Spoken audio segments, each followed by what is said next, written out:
Deepening democracy, the imperative of building a strong institution is the crux of today's discussion. And joining me on that from my extreme left, I have the former ASU Chairman Uniben Chapter, Professor Julius Iyasele. Thanks for joining me, Julius. Thank you, Philip, for having me. Good morning, viewers. And of course, I have with me a human rights activist, Solomon Idiobe. Thanks for joining me, Solomon. Good morning, Philip. Well, they say that Nigeria seems to breed ethnic leaders rather than national leaders. And going by what is on board in respect of ensuring that we build strong institutions, do you concur with that argument of Nigeria breeding ethnic leaders rather than national leaders? But if you look at the way our leaders are chosen, you come down to senatorial, first of all to the state, from the state to senatorial zones. From that, you go to the local government, and then from local government, you are going back to the wards. And before you know it, you become an ethnic bigot. And so at the end of the day, what do you get? The representation you have in the national assemblies, how are they taken to that place? It's through the same process. But I am suggesting, maybe too early in this program, that what we should do instead is to look at the conformation of a country, the makeup of a country, and with that, for instance, you belong to the media. Of course, I thought we should begin to do things differently and then choose people from the media as members of the representatives that we have in National Assembly. You come to the teaching force, for instance, and then you are taking some of them that will represent, and then you go to the money market and choose people, and then you also have them. Then maybe you come down again, the NMA, for instance, they are there. You have the lawyers, for instance. You understand? MBA and all that. By the time you have chosen people from these various organs, and then that are mainly federal actors, you understand? Not local government, not wards, not states, but they are, you understand, by their nature and all that. And if you have this, yes. But let's look at democracy itself, which commonly put is government by the people, for the people, and of the people. Yes, but Lord Acton did say that power tends to corrupt. And absolute power corrupts. Absolutely, yes. And then we have that principle on separations of power by Baron de Montesquieu, where he did say that the need to for powers not to be abused. Yes. They need to be separated. We now have the legislative, the executive, the judiciary. Yes. Now, we still have this challenge of democracy not thriving in Nigeria. Yes.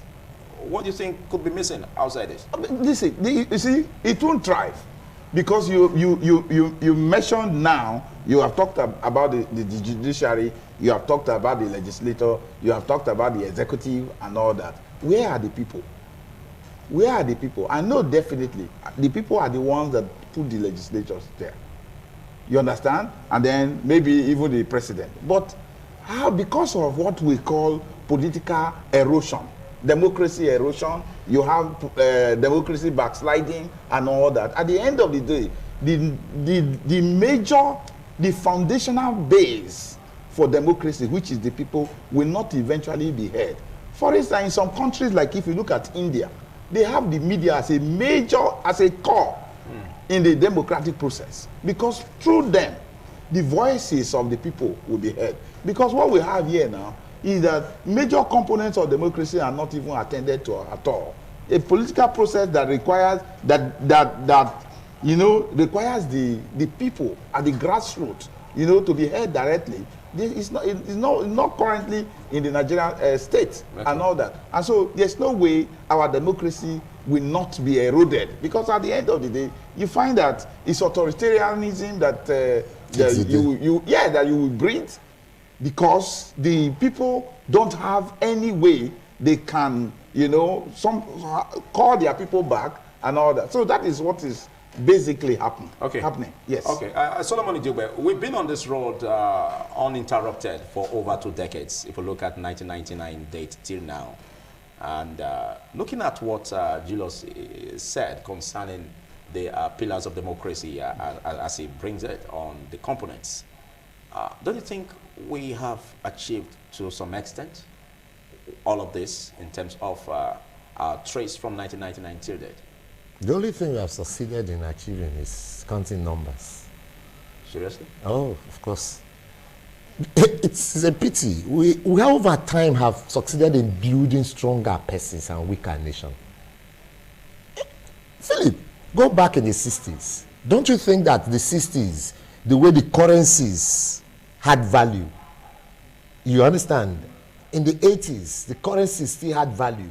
We, as Nigerians, still had moral values. Today, both the Nigerian system has been devaluated. Morality, in fact, we have lost morality. Currency, we have lost its value. Ethics, we have lost it. I'll just give you, an example of what I mean. Philip, while you were growing up, I can tell for sure that your parents would have also at one time or the other talked about their name and their family tree. I'm sure you never understood what sagging meant. That you could wear, because while we were growing up, to see your panties means your trousers would have gone down. But these days, it is the panties that young boys display. The trousers are lost below their waist level. Let's not talk about the female. Philip, you agree with me that 1 naira had value while you were growing up. I'm sure you used kobo in buying things while you were in your primary or elementary school. Where do you still go now and you think you can use kobo? Or even 1 naira notes? Or one naira coin as it is. So now let me also say that you could even, I'm sure if you grow up like some of us who were within the rural area, because I'm a correct village person, we used to see what we used to call the Gabais then. What they used to carry, they lived amongst us. They carried their controlling stick and they moved their cow. Then we used to use leke bamboo because following the cattle that we used to believe that that's what give us white fingers. They were not carrying AK-47. The language we are hearing now, bandits, unknown gunmen, herders, farmers attack, never existed. Farmers go to their farms, herders lead their cattle safely. But what has happened? We have entered democracy. We have counted uninterrupted 2 decades according to you. And we are progressively retrogressed. Well, you cannot entirely say that. I've explained. That's what they call democratic erosion. You see, let me explain. Yes. I just showed to you that in the 80s, Philip could go to school, his father and mother could go to farm, and the herder living within their community could also lead the cattle without having clashes. You will not be afraid of being kidnapped. Your money, your 2 naira they will give to you for 1 week will have value for you. You said that. No, but it's true. But now, can you still say that? Okay. And you are saying, I cannot say we are politically, progressively retrogressed. We have progressed, of course, but we have retrogressed much more than we have progressed. We are like a man moving forward retrogressively. Let's look at the electoral process because, like you were saying that even the aspect of the separation of power, we've not situated the people. Yes. But let's look at the situation where the Thomas Hobbes theory, the Hobbesian pattern of life, where he said, life is short, nasty, and brutish if there is no government. Yes. Now, the people come together to set up an institution called government to regulate the affairs of the people. Yeah. In this, the electoral process, for instance, don't you think that has come a long way in terms of reforming electoral laws in Nigeria, where we are seeing more participation in the electoral process? Isn't that a score point, Professor Julius? Excuse me. That will only hold sway if the people can easily change their leaders. But where the people cannot, where we are having what I call democratic erosion, that is returning back to, you know, our backsliding, where you have returning back to authoritarianism. Then where are the people? How can you not say? But there are elections. Yes, yes. There are elections. Yes. We had in 2015. Yes, that is what we're saying now. More for election than an election. The first thing to carpet your election is the violence that greets our election. Okay. Because you must have a free and fair and then peaceful election for you to say you are actually carrying out a complete democratic process. Do you understand? So, but the process that we have in Nigeria is highly tainted. So we cannot say we are actually carrying out democracy in Nigeria because it is untoward of the definition of democracy. So until we reverse back there, and then how are we going to get there? For instance, I mentioned earlier, you know, you have what they call direct democracy. You also have what they call representative democracy. I'm sure that we need to blend the two because the Nigerian state is a special state in the Committee of Nations. We cannot just come up and say, okay, we must follow the American model. Okay. Because that is a very, very enlightened society. The people there are, you know, of course. Are you saying that by that the American model may not be compatible with our kind of system? To a great extent, we must do some kind of amendment. Okay. You understand? Because at a point, we must have the voice, direct voice of the people. For instance, in Nigeria, the national members of the National Assembly fixes their salary. Is that right? How are you going to control that with the level of greed that we have in this country? The executive, the same thing. Who should fix it? So that is why I'm saying that you should blend the representative with that of pure democracy, which is called direct democracy. What that means is, once, for instance, you want to look at the economy of the country, or maybe the salary vis-a-vis economy and all that, what you do then is to raise questionnaires. Okay. Raise questionnaires, and then since technology is here, almost every Nigerian now have, you know, access to internet, the phone, and all that. Yeah. You should not raise questionnaire and then let the Nigerian vote through that and say, what do you say? What should the president earn? Looking at these conditions and all that. There's a way you withdraw the questionnaire, to tie up all loose ends. At the end of the day, opinion will now come up, which will now moderate what salaries we should pay our legislators, what they should do. You know, the human mind is desperately wicked. And for such a mind that is not enlightened, anything can happen. And that is what we are saying in this country. Because what is going on now is that the paraphernalia around government offices is just so much. Ostentatious, it's very too high and all that. And that seems to be one of the features of a presidential system of government. Why? What features? Then we are human beings. There's what they call response to stimulus. We should respond now to what the situation is like. We should not look at what is prevailing and use it to address the problems. That is why I'm calling for direct democracy, where the people will eventually be the ones at the end of the day to fix the salaries of some element or some participants. Thank you, Julius. In the ongoing conversation of the constitutional amendment process, we hear senators saying that no, that we don't need a new constitution. We need the 1999 constitution to be altered again, and all of this different opinions in this direction. Some also said, well, let's revisit 1963 constitution, the Republican constitution. Some are also saying, let's do it with the presidential system. Now, do you see anything wrong with the presidential system of government we practice, Solomon? So much. Because first, we don't have, with all due respect, we don't seem to have a constitution. Yes, of course, we have a book written by those who led us once upon a time and gave, tailored and doctored some decrees together and called it a constitution.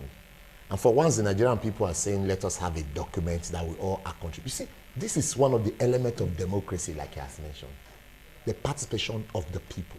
Because the governance is about and for the people. Yes. So when any government is short of this, it is not seen as a government of the people.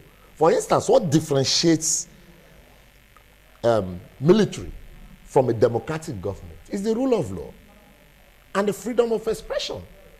But of course, at best, I doubt if we also have the freedom of expression in this kind of human democracy. rights. Okay, but if at all there's an atom of human right or freedom of expression, but we have it enshrined in our constitution. That's the problem. If you say you doubt, I don't know why you are saying so this. Philip, allow me land. I'll tell you. I said I doubt if we have freedom of expression. But if I thought there's an atom of freedom of expression, there is no guarantee of the freedom of expression after the expression itself. And so where's democracy? Are you trying to say that even while you are expressing yourself right now, there's no guarantee? Anything can happen in Nigeria. Is NBC no NBC may slam you 500,000 naira after I leave here. Yes, and you know that means there is no freedom of expression after the expression. The press is gagged. So the press gagged. Those who are saying, because of that, Philip will not allow me to express expressively what I intend to say. Yes. But again, don't you also forget? Don't forget that the fact that for the very fact that they say there's freedom of expression doesn't mean that you should make expressions that could defame someone's character. Now, if there are laws that could also libel someone's character. The law will stop The law will stop you. You use the word libel. Yes. It means there are rules. Yes, it means there's a law. Yes, ma'am. Nigeria is not bereft of laws and ideas. It is the implementation of these laws, so-called. And that's why the people are saying, let us contribute to these laws that you have made. Yes. Is it difficult to say, okay, well, you once was giving me 1,000 naira. Now you are giving me 100,000 naira. And I'm saying, no, don't give me 100. Be giving me 10,000 naira. And you are saying, I want to be giving. That's the issue now. Nigerians are saying, let us review this document. Now, sorry, with all due respect. If you ask me what I expect of the bicameral legislature on the issue of amendment of constitution, I tell you nothing. Because how can you explain the Senate doing sitting to review a constitution? The reps are also sitting to review the same constitution. Why didn't you form the same committee? Because they call it National Assembly. Yes. It's one body. Yes. It is the legislator. It is not legislators like divided. That's why they call it 3 arms: executive, judiciary, and the legislative. But what we have seen over time is that the legislators are legislating, the executive are executing, and the judiciary are judiciarying. So, and when you see the thieves and the looting and the sharing, it's a synergy. Yeah. And that is why the executives could absorb and subsume the other arms of government. But let me say this very clearly. The people are tired of this tyranny called democracy, because we are getting so many things pressed down our throat. Okay, but don't you think you could be you may not be very, very correct if you say that? Because if you say that the people are getting tired, again, don't forget the fact that just recently there was this public hearing that we are given zoned in the 6 geopolitical zones of the country. Don't you think that you are a human rights activist? You are a civil society activist. Don't you think that's an opportunity where you also participate? Philip, I attended the South-South Constitutional Review in Asaba. Both, whether the Senate, were both held in Asaba. I attended the South-South Review. Okay. And from what I saw... Isn't that a leverage? What leverage? From what I'm telling you, I said I attended, I participated. From what I saw, we are not ready. We're not ready. In fact, when we ask questions, they were trying to tell us, yes, the Senate needed to do their own, so that the reps could do their own, and then at the upper chambers, they'll not sit down. And why not set up a committee made up of both the Senate and the reps and save us costs? Mark you, we went there for 2 days. There was no provisions for accommodations or other incentives outside the refreshment you got there. But I'm sure when the cost for reviewing constitution at the various zonal level comes, you'll be amazed at the figures that will follow. Now let me tell you, and that's where that word, building a stronger institution, comes. We have over time had weak institutions, because the difference between strong men and strong institutions is that the strong institutions drives the nation into a greater nation. The strong man sings and consumes the nation. Now, there's also a difference between strong men and men with political will. A man with a strong political will drive the nation into the right path. But a man who assumes a strong nature, for instance, there are people not in government that are stronger than those in government.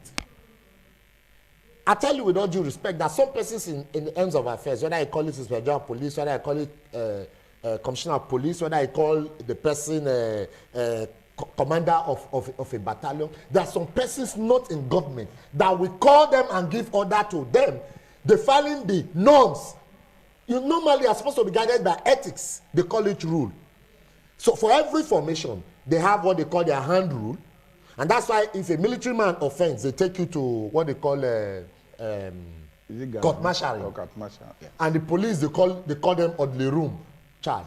But at the end, there are people can still bypass. So the problem is that over time, Nigeria has not been able to build strong. That what brings it is what you mentioned. We have been able to build ethnic leaders. Not a nationalist. Okay. Because those we had, the likes of Tony Enauru was not an ethnic leader. He was a nationalist. He had a dream of a better Nigeria. The likes of Nnamdi Azikiwe with the Zikisms, the Obafemi Awolowo. Of course, the Awolowo had a regional concept that developed his region in a larger sense building the Nigerian state. But not a selfish, mind, just to build their whole family as it were. It is in this country, in this state, we had an Ambrosali who never had his own house, yet built universities for the people, built roads. Solomon Ijogbe was one of those who benefited from Ali free books, barrow and pencils. He's not alive today, but I can tell you. Okay, but I think that's the essence of having this discussion. So what we are saying is that the Nigerian state has gradually, obviously drifted from the original plan. And for us to get to our best place, our pride of place, is basically why we're having this discussion. Yeah. Now, if you agree with me concerning the principles of separation of power, like we did say, as conceptualized by Baron de Montesquieu, where we have the executive, the judiciary, the legislature, these organs of government are supposed to produce checks and balances. Don't you think there's something missing, that we are not having it the way we should? I said earlier, I mentioned the media, which will amount to or form the voice, direct voice of the people. The media has to be strengthened. We are talking here now, it's supposed to be a part of something that people in government should work with. But at the end of the day, you find that nobody, but what makes people may not be listening to even what we are saying. But outside the media, yes, what should be done to make the arms of government stronger? Yes, look, like the judiciary and the legislature, for instance. Course. Number one, also check excesses of the executive, being that they are the one that execute policies. You see, the people who we put those people in place. You see what you have said now. The government institutions, those who create, they enforce and then apply the laws and all that, are basically, people are institutions that are put in place by the people. Do you understand? Yes, of course. For checks and balances, the people must be very, very strong. The effect and influence of the people must be acknowledged. Of course, in the legislature, for instance. Yes, so when you now look at for instance, the lawmakers are being represented. That's what I'm telling you now. Can you now call back any legislator in this country as we stand now? In a place where things are so bad, and then you find a government has put people in place that are saying that this is the best government we ever had. People are saying so and so must go. The other are saying, why should you say it? Are you by that saying that the lawmakers are not representing their constituents? They are definitely not representing. Otherwise, you can have a constituent cannot eat 1 square meal or 2 square meals a day, and then the lawmaker himself is living in affluence. He's using the most costliest vehicles in the world and all that. the salaries that he earns is more than what even the American legislation earns. So how are you not saying that you are representing the people? No, they are not representing the people. So what we are saying here is that if we need to, we must strengthen the people and find a way that the people will always determine or create a standard and determine how to check whatever happens. Are you by this saying that the bicameral legislature doesn't strengthen the people? How is it strengthening? You have seen what is going on now. So what we are asking is that the government must, first of all, okay, if we want to leave it as it is, as against the suggestions that I've made earlier, okay, let there be direct, complete separation, because as it stands, there's no complete separation. I'm not sure that the judiciary themselves own themselves. Do you understand? Because I'm not sure that even the legislature is not an arm of the executive. But by standard, they are supposed to coexist. They are supposed to be co-equal. No, they are supposed to. That is what I'm saying now. Yes. You notice who is our Senate president? What is the relationship between the Senate president and the executive? And then who is the speaker of the House of Reps? Yes. Who is the chief judge of the federation? How was he put in place and all? He who plays the Papa dictates his tune. We know that and all that. And for a very long time, we're talking about appointments. Even why Johnson is just coming back from strike? What are they saying? That we want to be, independent. Is that not the reason? And all that. And even in the state, people are saying no. Then how can you not say that these ones will be able to check the executive? They can't. So the system as it is now, because I've said earlier, we are not enlightened, is very, very faulty. And then we cannot move forward from here except there is a drastic change in an attempt to strengthen our institutions. I've earlier said, why not let us look for another way, of having representatives, in the assemblies. Let it not come from the way yes. Okay, recently Juson called off the strike, and looking at what the president did last year, 2020, in May, by issuing the Executive Order 10 that gave breadth to the Section 121, subsection 3, over ensuring that the judiciary, the legislature really have this autonomy, financial autonomy. Don't you think that was a right step in the right direction taken by the president? In a sane society, should it be by an executive order of an executive over another arm of government? There are 3 independent arms. I mean, for God's sake, the legislators should not be deciding the executive fate as well as the judiciary should not be deciding unless on adjudication of issues that has to do with any of this. Okay. Now, these are the functions. For the avoidance of doubt, the legislators are to look at the issues within the nation, make laws, provide laws for them. Yes. The executive is to drive these laws that the legislators has made in a way that will be in the common good of the people. While the judiciary looks at the areas where the executive have erred in implementation of the laws made and make interpretations. And make interpretations where necessary. Yes, what dogs.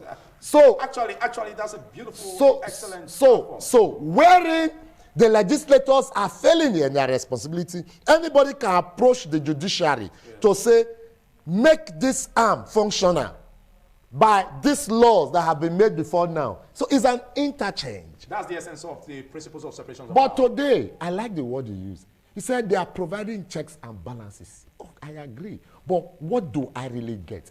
I think what I understood is that they are providing checks and creating balance in terms of financial grants. And not your intended checks and balances. You seem not to value what the president did. I seem to value. Concerning the executive order. No, I am you are saying that I am saying by functionality, yes, it should not be the executive. It should not be, because there are greeted rules. by it. That is where you have agreed with me directly. So how do we make it functional? How do we make it implementable? That's where Philip has, because that's where the induced on strike is coming from.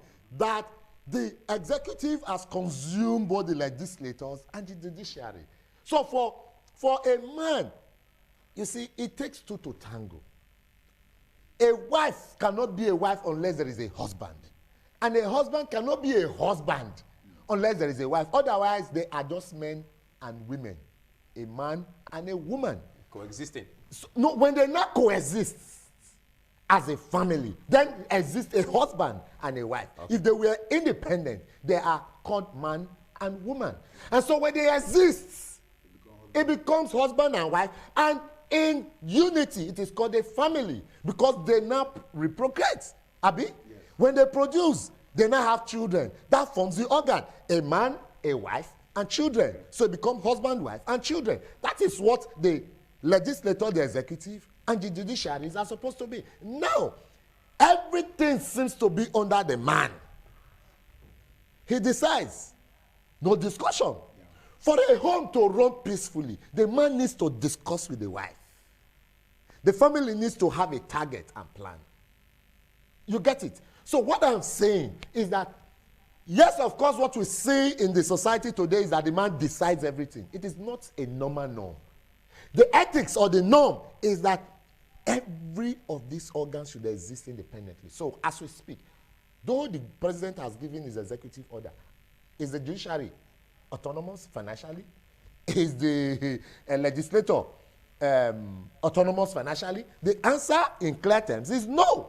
But it's a right step in the right direction.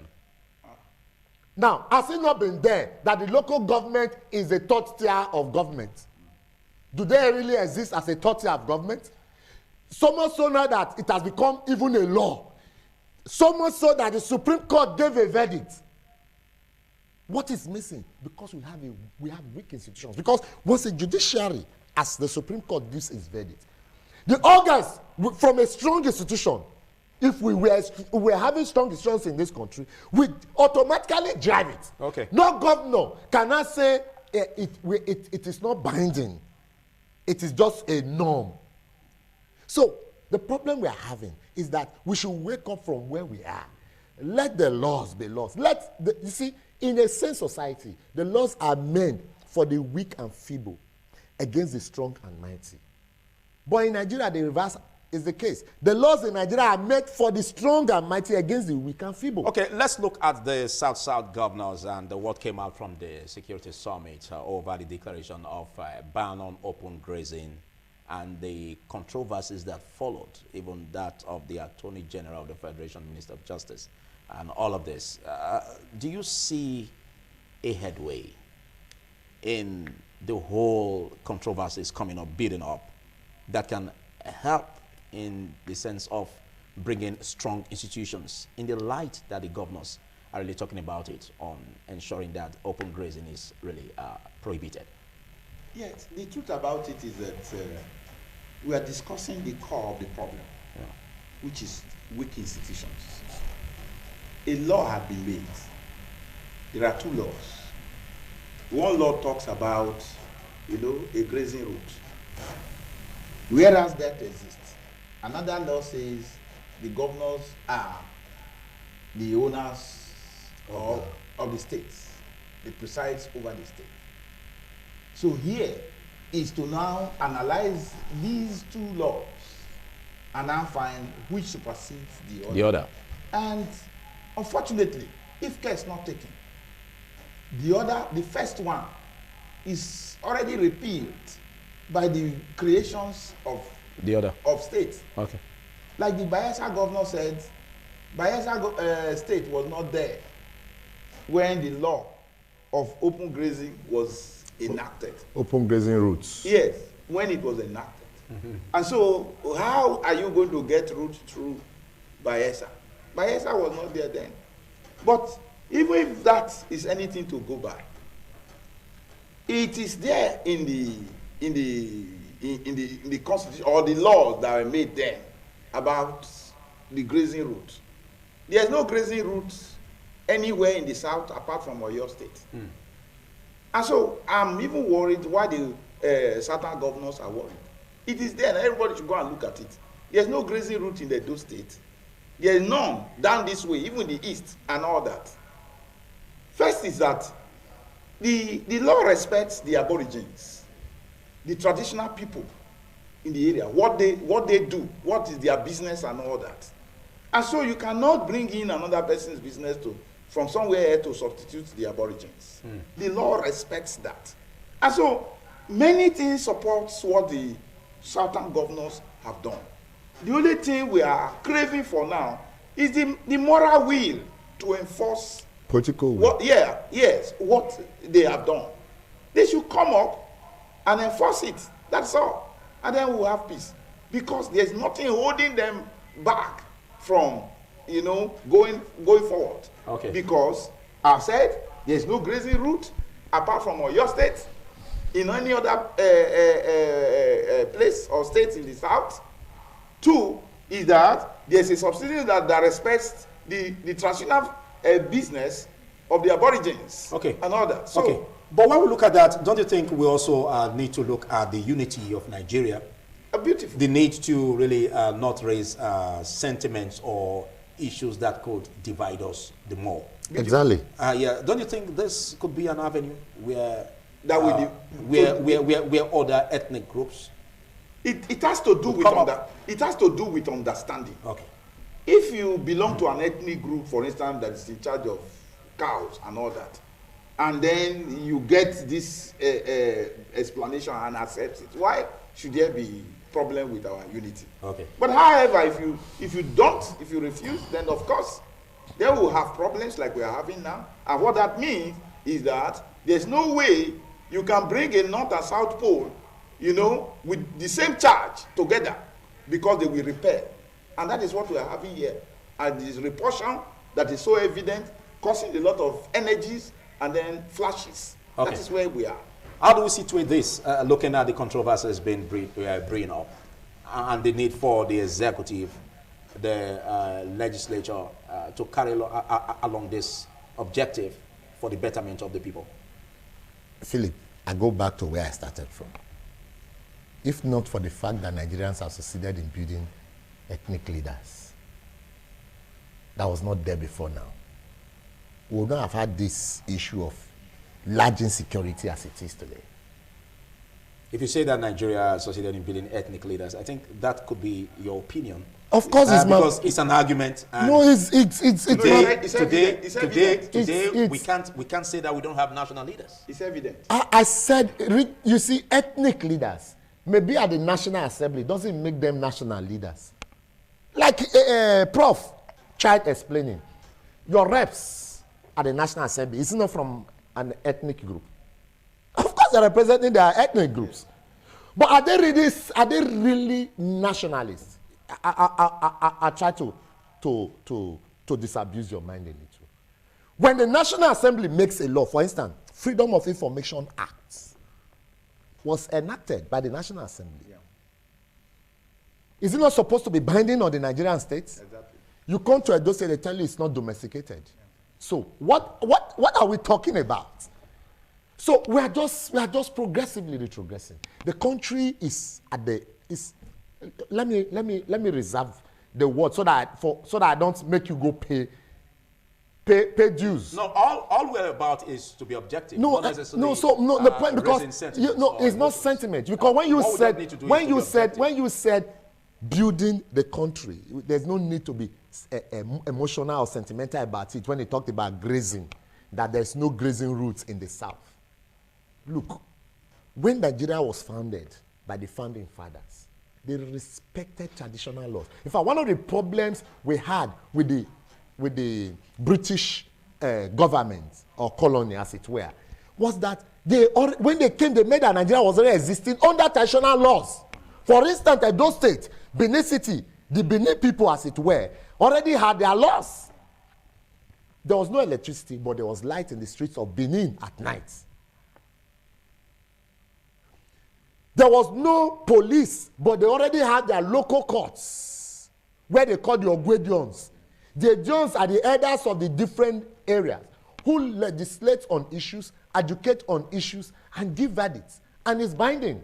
And then the great Benin Kingdom and its Oba, the great Oba of Benin, who is the overseer, the custodian of law and order in the great Benin Kingdom.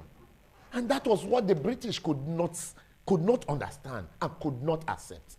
Now, I remember too, by history, that we had same in the Sokoto Caliphate and other areas, the Oyo Empire as it then was. But let me tell you, like I said, the cattle rearers, as it then was, were carefully doing their cattle business without entering into people's farms. So what because brought, you talk about what brought this whole problem? Is it the white man's government? No, it is the ethnic leaders that we saw. Because we had a primordial public. Now I'm telling you like this. You just, I'm telling you this, that what, because you are trying to say it is not ethnic leaders and national leader. It is the ethnic leaders we took to the National Assembly to make laws for us. That is not trying to. I saw on your screen just now, the Senate president says that there is no grazing law in Nigeria. So there's no grazing. There's no grazing routes. You see that? Now it takes us. I'm just laughing because we have succeeded in allowing these ethnic leaders talk about their ethnicity as though they are talking about nationality. Nigerians should be talking about nationality. The issue of where are you from? Are you a Benin man? Are you an Urobo man? Are you an Ishekiri man? Are you an Igbo man? Should not exist. Where the Nigerian state can get it better is for you to first begin to talk about a Nigerian person. Are you a Nigerian?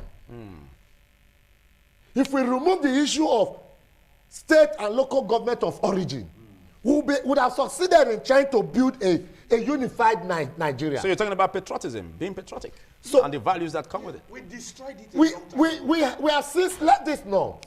And so now, when we are talking, a legislator at the National Assembly who gets there representing XYZ constituency in his locality comes to talk about his locality, and then he sees another man talking about, for instance, a southerner is saying there's no grazing route in the south. The northern legislator is saying no, the cattle rearing has its grazing routes everywhere in Nigeria. And now there is this controversy. Controversy, yeah. And that's what's creating a tension everywhere. And now he goes back to encourage his people and say, go, we are there, we will be there. And if you watch an exciting video, I saw an exciting video some time ago, and it's surfacing again, where somebody from the north was saying that presidency for 2023 belongs to the north because they have not completed their term, and their politics. We don't need to dabble into all of that. No. I'm going somewhere. Yeah. That politics is about numbers. That the north has the number and has what it takes. We are inciting. And now, when the southern legislators also come here, they also want to say the only state that was created by an act of parliament is the Midwest state, and so the Midwest state must. You see, you are putting and creating tensions. Yeah, I get your drift. So the point now is not to begin to talk about numbers. Are you an Edo man? Are you a Midwestern? Are you a Southwesterner? Let's not talk about the regional issues. Let's talk about the collective problem of the Nigerian state. The collective problem of the Nigerian state is poverty. I think it starts with the family as an institution again, because it is the poverty. Now, Philip, explain why I go on the streets to protest insecurity and hunger in Nigeria, and a young person is sponsored with 1,000 naira to come and do a counter protest. Why? Because it's only evident that there is hunger in the land. The man can do anything to just get that so that he can sustain. Okay. Thank you. Your final words on this, Professor Julius. You just mentioned this open grazing. The problem is not cattle farming. Okay. It's occupation of people's land and property. That is the issue. That the issue. So let the public know that the problem is not cattle farming. I've made the issue. That is not the issue. Our people, you should know that they want to take over your land and occupy it. We don't know about that. Yes, we don't know about that. It's my private opinion. We don't know about that, but since growing up, I have known cows. I made that. Talk about Lelu and all these things. So why is it becoming an issue now? If not for the fact that somebody must take over. You are telling people that I have cousins in a governor. Okay, governor but don't you think, I have cousins don't you in think Cameroon, the constitutional amendment process another, will handle all of this? Constitutional amendment will not, because what is the composition of our National Assembly? Where are the people from? And all that. When people, I made it clear. You seem to suggest that there's no way forward, There's going no, by what we're seeing. Right now, a country that has shot itself in the foot a long time ago. For instance, you talk about a federal character commission. You have two laws. You have the Sharia law, and then how is that possible as a country? Okay, so there's no way forward. Well, I think we'll be looking at ways of exhausting other opinions in this direction in order to forge ahead as a people. Well, big thanks for taking our time to be part of this show. Thank you so much, Professor Julius Iyasele, and of course, thank you so much. Thank you so much. This is where we'll call it a wrap on the segment. It's still TMI. Don't you go away.